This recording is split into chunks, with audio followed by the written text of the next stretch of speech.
Publicado em Paris, em 18 de abril de 1857, o Livro dos Espíritos é o marco inicial de uma nova fase da evolução humana. O Espiritismo baseia-se na solidez deste livro, na credibilidade e sabedoria de suas fontes espirituais, na pureza de sua moral evangélica, nos meios de transmissão mediúnica e na coerência de suas revelações. A característica essencial de qualquer revelação tem que ser a verdade. Revelar um segredo é tornar conhecido um fato. Se é falso, já não é um fato e, portanto, não existe revelação.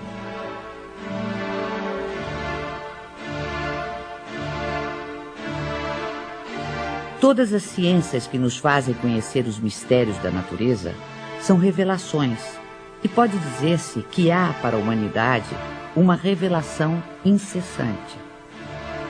A astronomia revelou o mundo dos astros, que não conhecíamos. A geologia revelou a formação da Terra. A química revelou a lei das afinidades entre as substâncias. A fisiologia revelou as funções do organismo.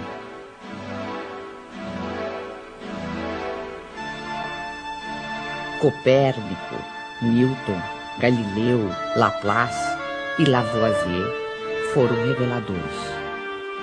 O Espiritismo, dando-nos a conhecer o mundo espiritual que nos cerca e, por conseguinte, o nosso destino depois da morte, é uma verdadeira revelação na acepção científica da palavra.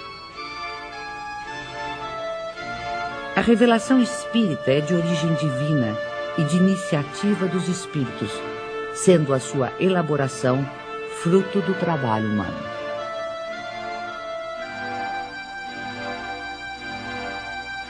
Obedecendo a uma sequência histórica, a primeira revelação divina teve sua personificação em Moisés, a segunda no Cristo. A terceira não a tem em um só indivíduo. Aí está um caráter essencial de grande importância. A revelação espírita, ou terceira revelação, é coletiva no sentido de não ter sido dada como privilégio a pessoa alguma. Foi espalhada simultaneamente por sobre a terra a milhões de seres humanos de todas as idades e condições.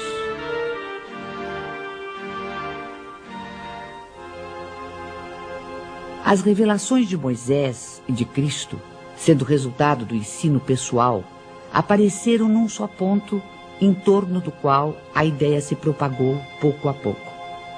Mas foram precisos muitos séculos para que atingissem as extremidades do mundo, sem mesmo o cobrirem inteiramente. A revelação espírita, não estando personificada em um só indivíduo, surgiu simultaneamente em milhares de pontos diferentes, que se tornaram centros ou focos de irradiação. Se o Cristo não disse tudo quanto poderia dizer, é que julgou conveniente deixar certas verdades veladas, até que os homens chegassem ao estado de compreendê-las.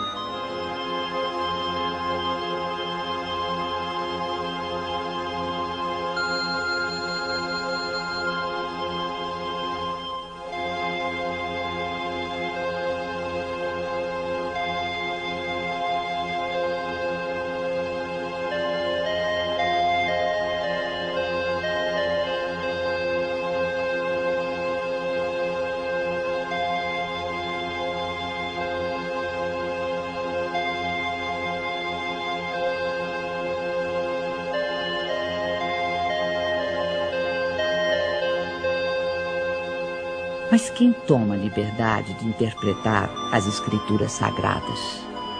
Quem tem esse direito?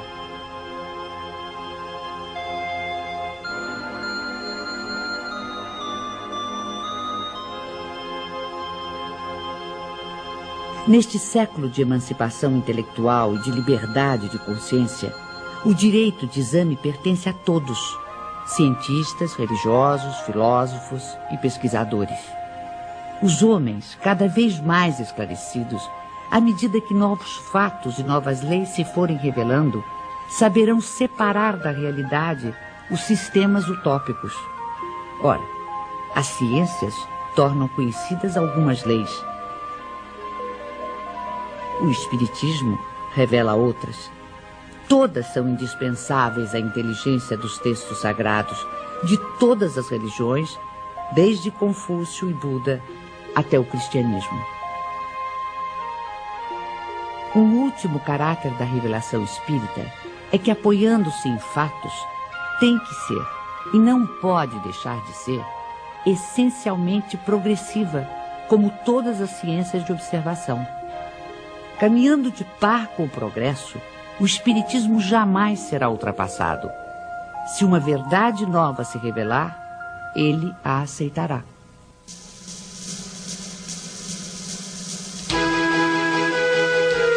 Hoje, mais de 100 anos depois da publicação de O Livro dos Espíritos, nenhum dos princípios fundamentais do Espiritismo foi abalado.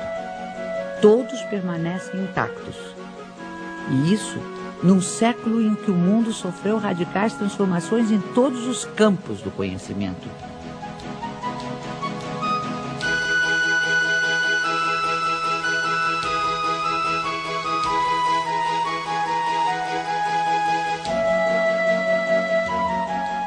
O que se pode observar é que o desenvolvimento da ciência se processa justamente na direção dos princípios espíritas.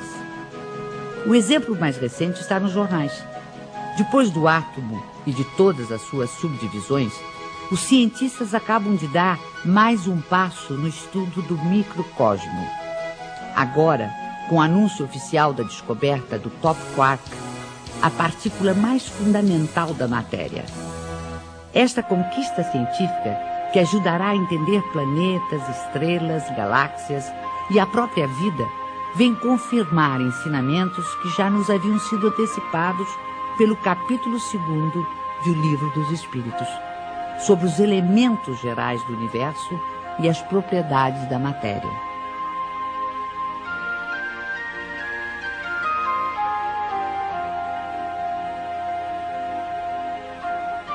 Além de O Livro dos Espíritos, outras obras básicas compõem a codificação espírita.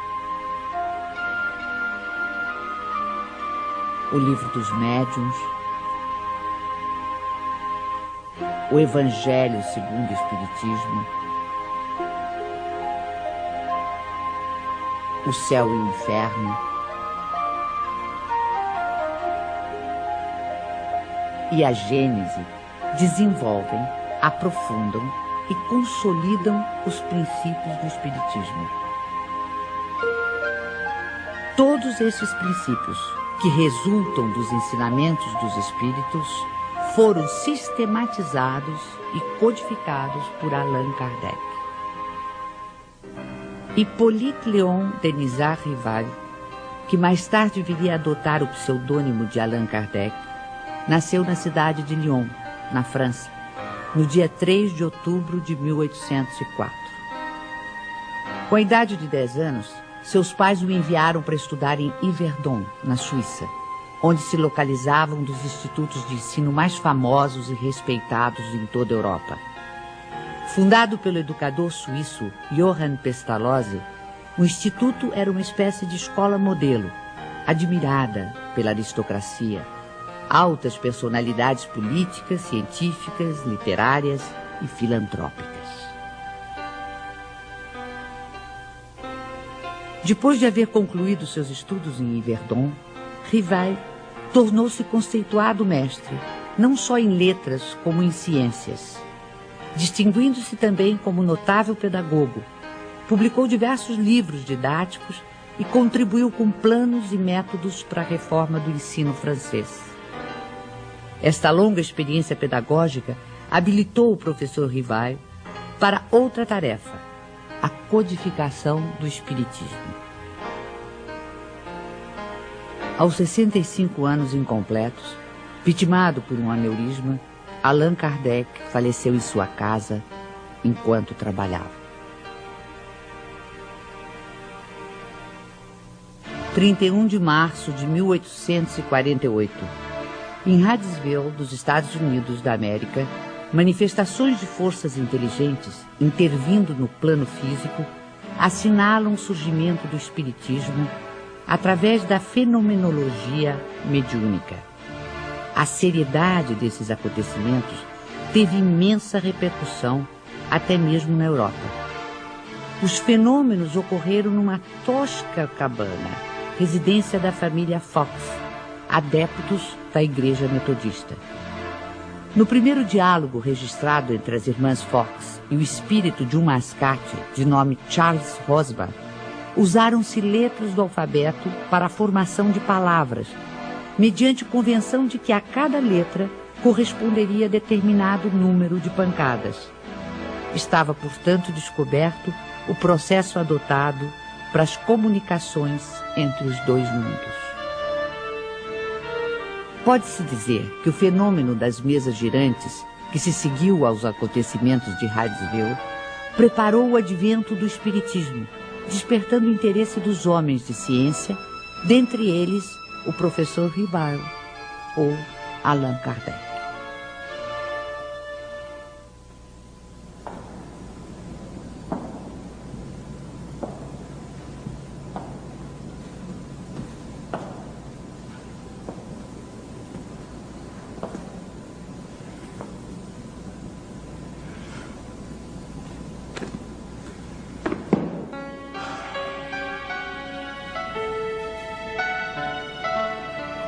Foi em 1854 que pela primeira vez ouvi falar das mesas girantes. Encontrei um dia o magnetizador, o Sr. Fortier, que conhecia desde muito tempo. Disse-me ele que já não eram somente as pessoas que podiam se magnetizar, mas também as mesas, conseguindo-se que elas caminhassem e girassem à vontade. O fato não me pareceu radicalmente impossível. O fluido magnético, que é uma espécie de eletricidade, pode perfeitamente atuar sobre corpos inertes e fazer que eles se movam.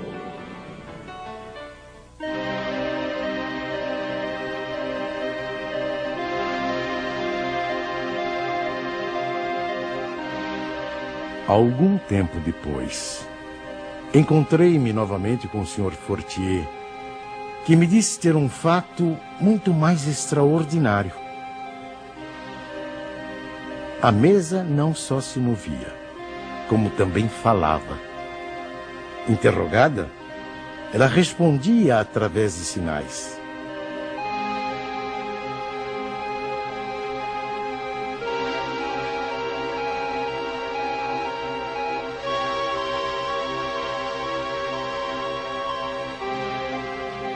Eu estava, pois, diante de um fato inexplicado, aparentemente contrário às leis da natureza e que a minha razão repelia.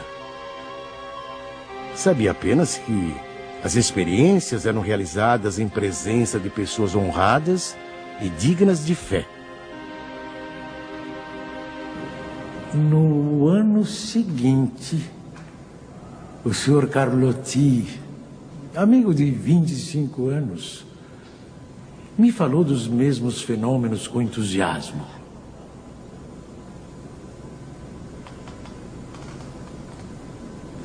Foi ele o primeiro a me mencionar a intervenção dos espíritos. E me contou tantas coisas surpreendentes que, longe de me convencer, me aumentou as dúvidas.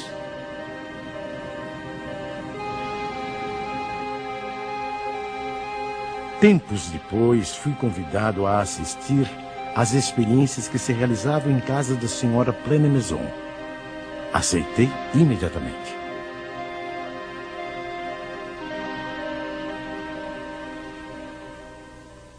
Foi aí que, pela primeira vez, presenciei o fenômeno das mesas que giravam, saltavam e corriam. Assisti então a alguns ensaios muito imperfeitos da escrita mediúnica.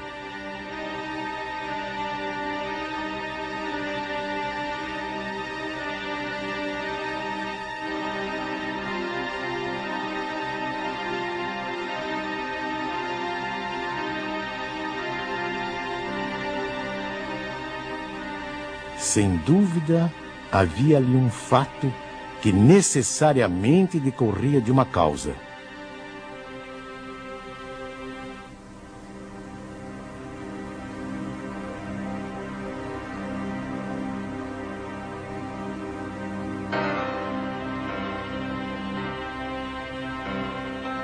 Foi nessas reuniões que comecei os meus estudos sérios de espiritismo.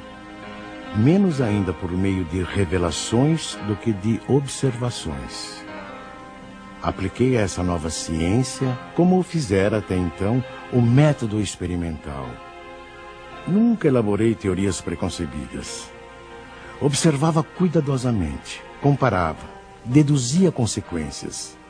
Dos efeitos, procurava remontar as causas por dedução e pelo encadeamento lógico dos fatos.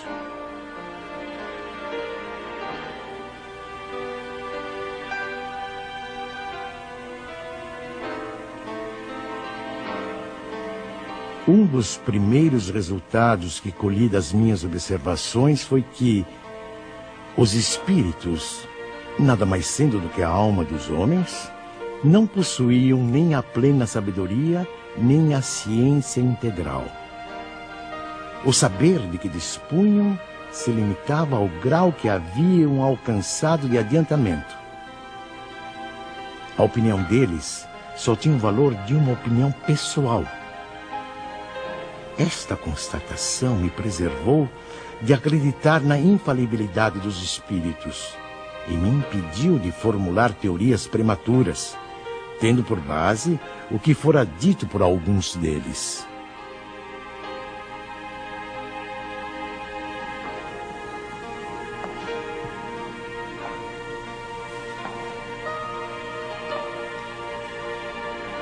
O simples fato da comunicação com os espíritos,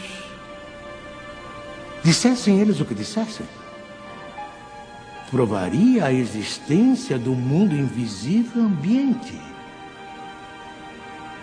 Já era um ponto essencial, um imenso campo aberto às nossas explorações. O segundo ponto, não menos importante, é que aquela comunicação permitia que se conhecesse o estado desse mundo, seus costumes.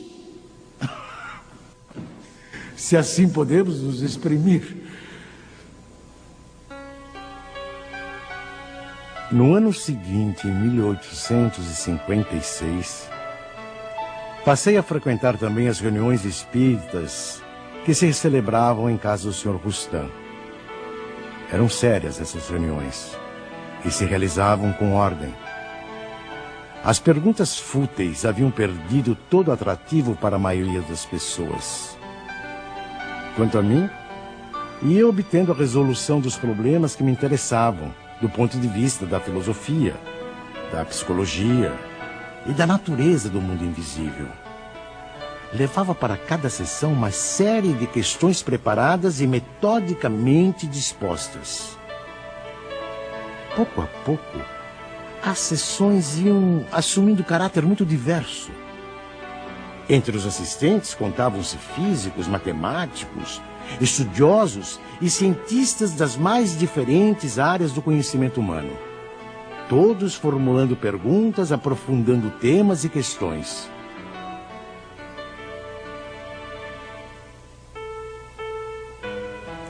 Mais tarde, quando vi que aquilo constituía um todo e ganhava as proporções de uma doutrina, tive a ideia de publicar os ensinos recebidos.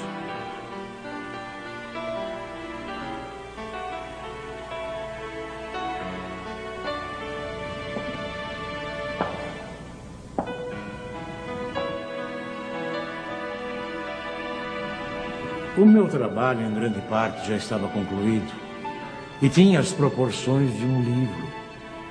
Mas eu fazia questão de submetê-lo ao exame de outros espíritos, com auxílio de diferentes médiuns. Mais de 10 médiuns participaram do trabalho. Da comparação e da fusão de todas as respostas coordenadas, classificadas, e muitas vezes retocadas no silêncio da meditação, foi que eu organizei a primeira edição de O Livro dos Espíritos.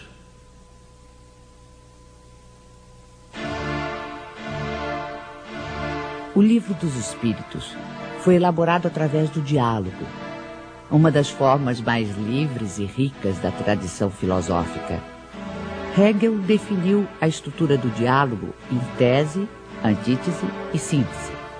Marx e Engels deram a ele o sentido materialista e revolucionário.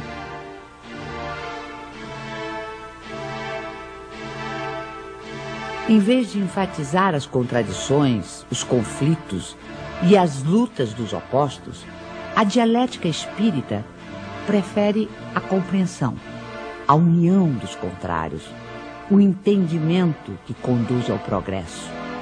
Pela primeira vez surge uma comunicação como esta. O mundo do desconhecido se vai revelando ao ser humano, que passa a poder avaliar, de modo objetivo e racional, o sentido maior de sua existência terrena, a importância do cumprimento das responsabilidades assumidas, a finalidade do aprendizado individual e coletivo para o aperfeiçoamento de todos e de cada um, sem exceção.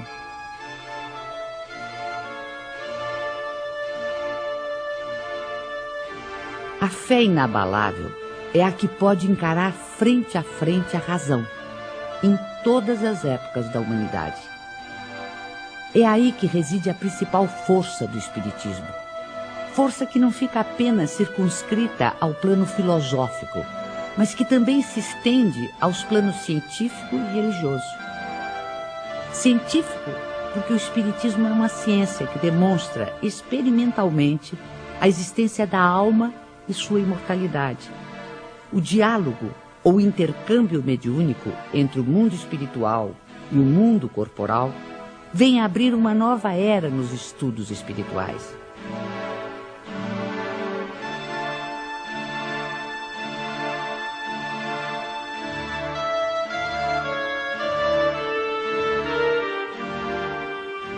Antes desse tipo de comunicação, o conhecimento humano se dividia radicalmente entre os mistérios divinos e a experiência terrena.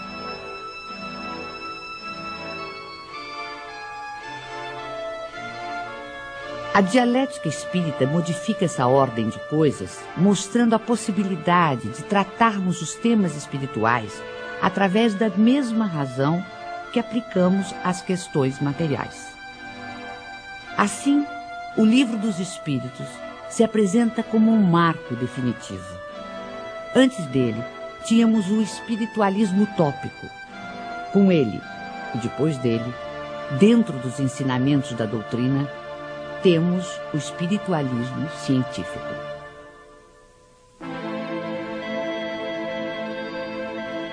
Não existe o sobrenatural senão para o desconhecimento humano das leis naturais. No plano religioso, o Espiritismo nos leva a compreender o significado e verdadeira extensão da palavra fé. O Espiritismo não tem cultos instituídos, nem igrejas, nem imagens, nem rituais, nem dogmas, nem mesmo hierarquia sacerdotal ou sacerdócio. Através dos ensinamentos espíritas, pode-se fazer uma diferença entre religião propriamente dita e religiões no sentido de seitas humanas.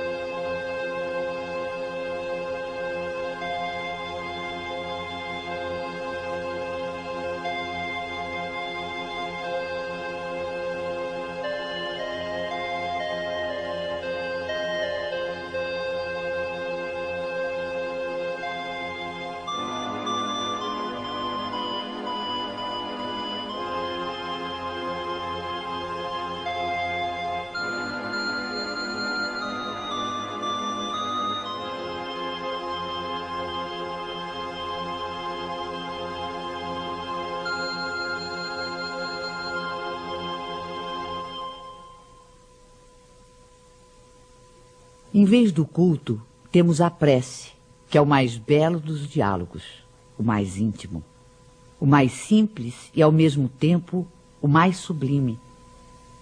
Pela prece sincera, pensamos em Deus numa evocação de pedido, de agradecimento ou de glorificação.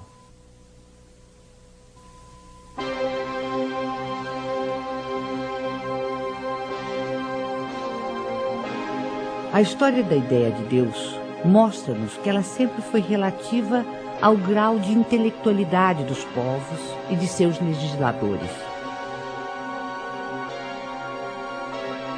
Na antiguidade, Júpiter empunhava o raio, Apolo conduzia o sol, Netuno senhoreava os mares. Mas se de um lado a ignorância havia humanizado Deus, a ciência lhe confere dimensão mais inteligente e, portanto, mais próxima dos atributos da divindade.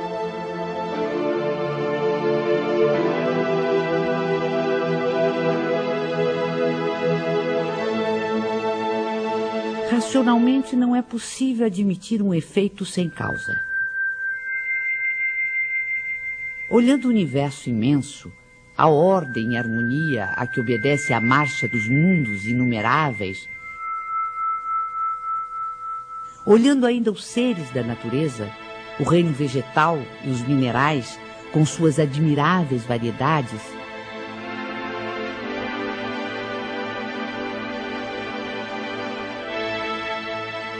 sondando também o mundo microscópico, com incontáveis formas unicelulares, toda essa imensidão, profusão e beleza nos obriga a crer em Deus como causa necessária. O feto não pode conhecer a dimensão de quem lhe dará a luz, da mesma forma que o homem é incapaz de perceber Deus em sua divina essência.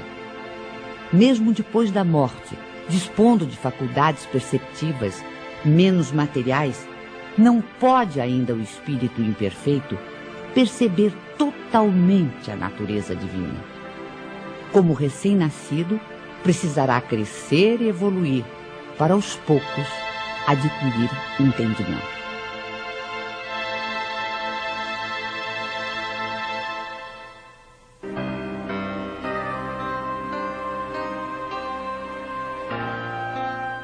No estágio evolutivo em que se encontra, é pelo sentimento, mais do que pelo raciocínio, que o homem pode compreender a existência de Deus.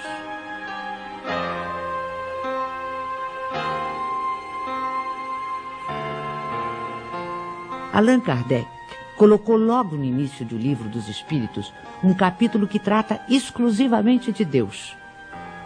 Com isso, pretendeu significar que o Espiritismo tem na existência de Deus o seu princípio maior. Os seres que se manifestam designam-se a si mesmos pelo nome de espíritos e dizem, alguns pelo menos, que viveram como homens na terra.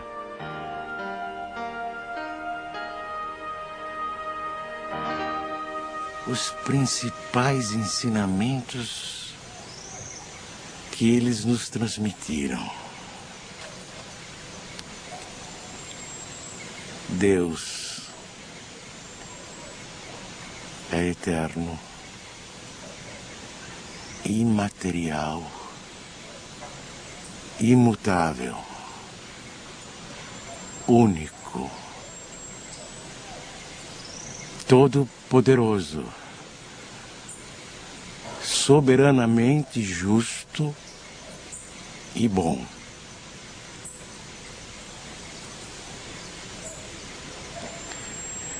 Este é o melhor conceito que a nossa limitada inteligência pode fazer daquele que criou o universo. O universo compreende todos os seres animados e inanimados, materiais e imateriais. Os seres materiais constituem o mundo visível ou corporal, e os seres imateriais, o mundo invisível ou espírita.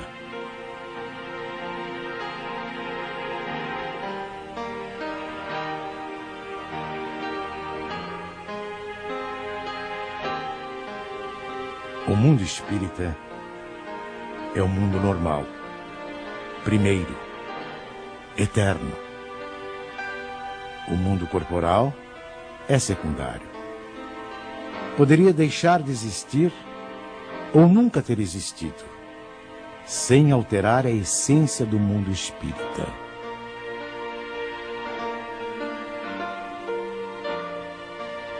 Os espíritos revestem temporariamente um invólucro material, perecível, e sua destruição pela morte os devolve à liberdade.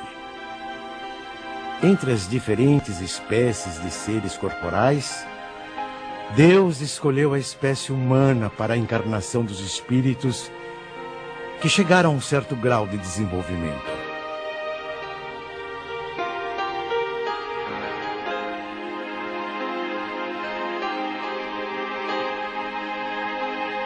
A alma é um espírito que encarnou e, portanto, um ser imaterial e individual que reside em nosso corpo e a ele sobrevive. Antes de se unir ao corpo, a alma é um dos seres inteligentes que povoam o mundo invisível. Ao revestir temporariamente um invólucro carnal, a alma adquire as condições materiais para se purificar e se esclarecer. A união da alma com o corpo começa na concepção, mas só se completa com o nascimento. O homem tem assim duas naturezas. Pelo corpo, participa da natureza dos animais, dos quais possui os instintos e o mesmo princípio vital. Pela alma, participa da natureza dos espíritos. O perispírito é uma espécie de laço semimaterial que une corpo e espírito. É preciso que seja assim, para que os dois possam se comunicar um com o outro.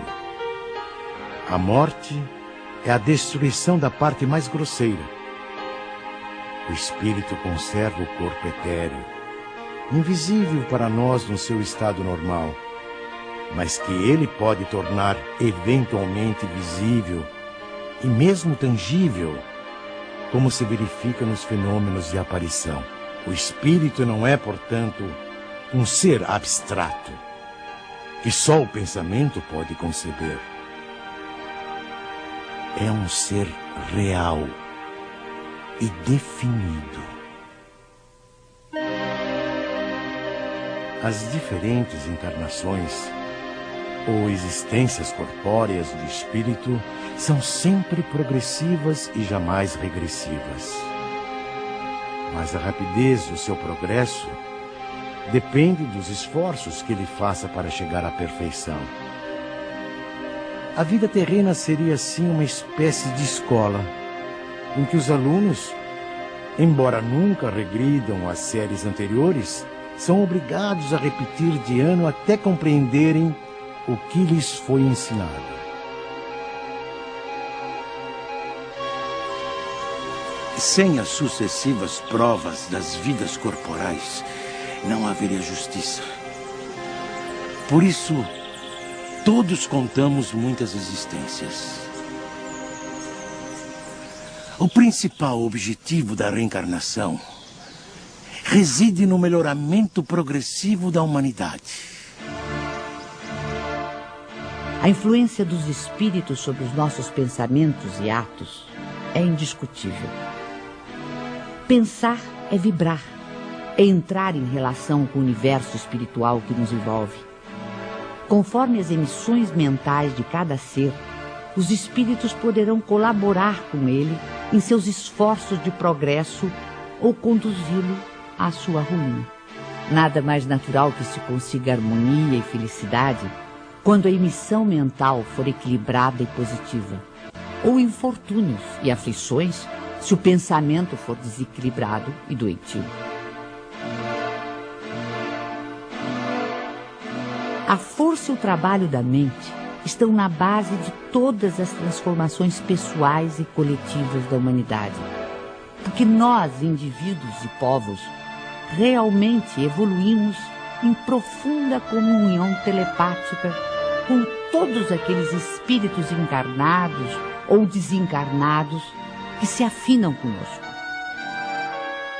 A sobrevivência da alma e a possibilidade dos espíritos se comunicarem está amplamente demonstrada pelos fatos espíritas, investigados com todo o rigor científico por numerosos e eminentes sábios e investigadores do século passado e deste século.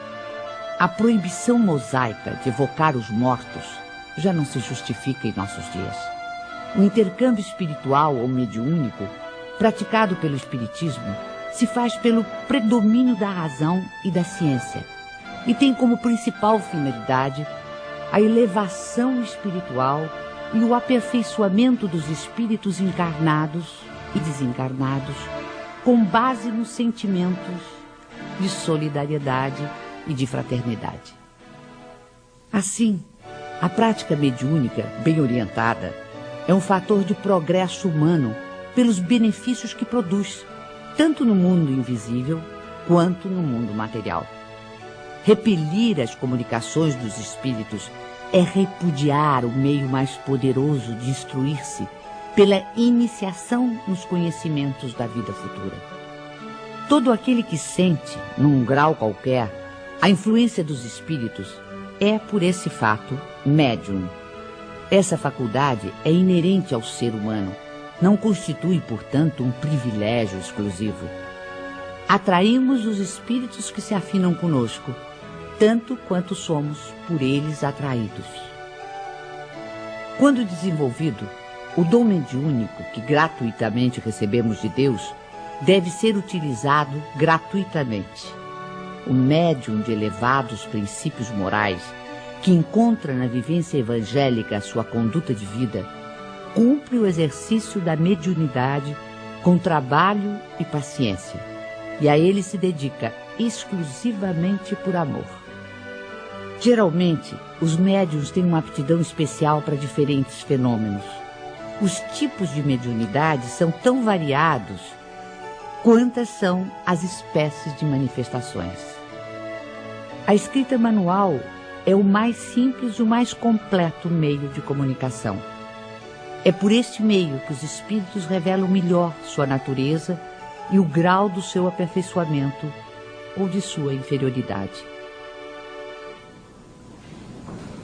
Os espíritos evoluídos nos ensinam que o ser humano que se liberta da matéria, por não priorizar as futilidades mundanas e por cultivar o amor ao próximo, aproxima-se da natureza espiritual. A moral dos espíritos superiores se resume como a do Cristo nesta máxima evangélica: fazer aos outros o que queríamos que os outros nos fizessem. Isto é, fazer o bem e não o mal. Neste princípio encontramos uma regra universal de proceder, mesmo para as nossas menores ações. Cada um de nós deve tornar-se útil, segundo as faculdades e os meios que Deus nos colocou nas mãos para nos provar. Eles nos ensinam também que não há faltas ou erros irreparáveis. O ser humano encontra o meio necessário nas diferentes existências para avançar segundo o seu desejo e os seus esforços em direção à perfeição, que é o seu objetivo final.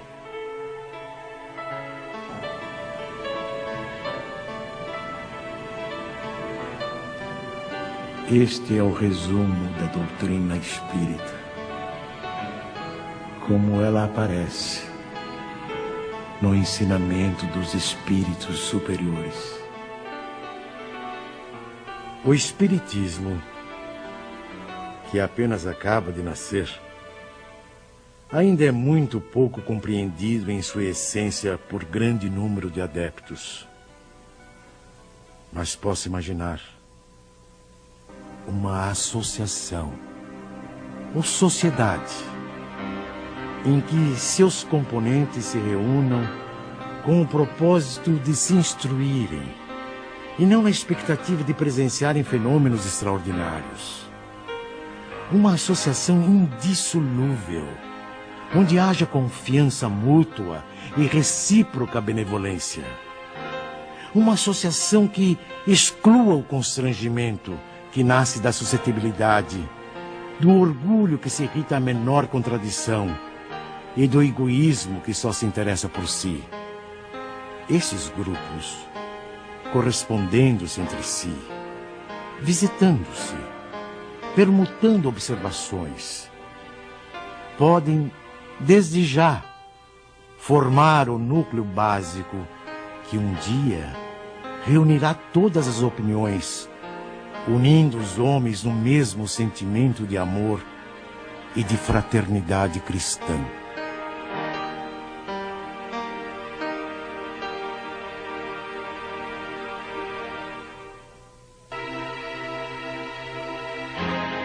Assim, embora tenha previsto a possibilidade de as reuniões espíritas atraírem número bastante elevado de participantes, Kardec aconselha que estas reuniões se multipliquem, de preferência através da constituição de grupos menores. Espalhados por todo o mundo, os centros espíritas constituem-se em abençoadas escolas. São centros de estudo, de fraternidade, de oração e de trabalho.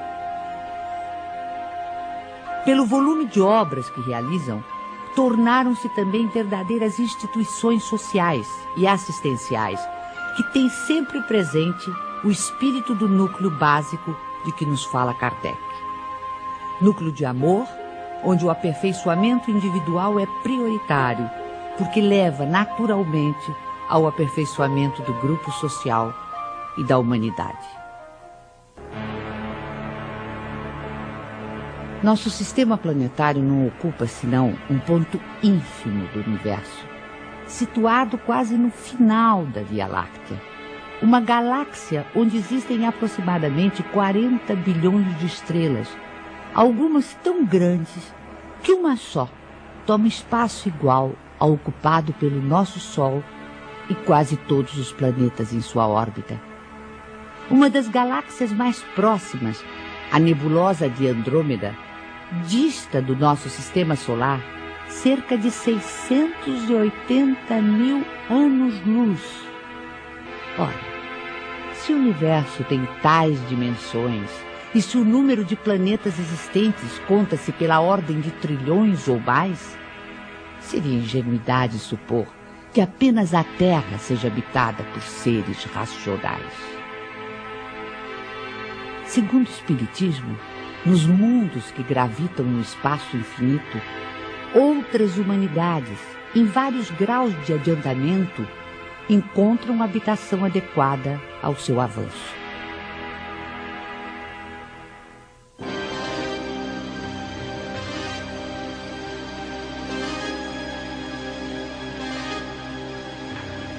Dentre os mundos inferiores, encontra-se a Terra, com suas expiações e provas, com seus extremismos políticos, intolerâncias ideológicas, fanatismos religiosos, injustiças sociais.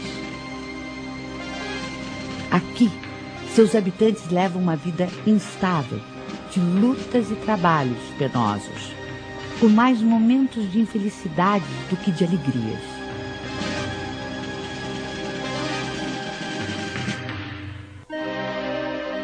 A época atual é de transição, época em que convivem os espíritos de vários níveis de adiantamento.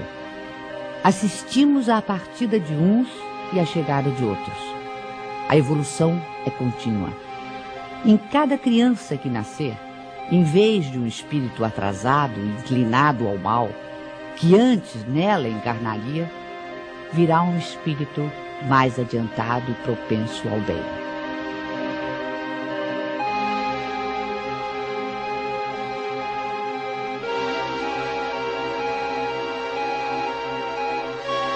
Por meio do trabalho ético e humanitário, combatemos nossos orgulhos e egoísmos.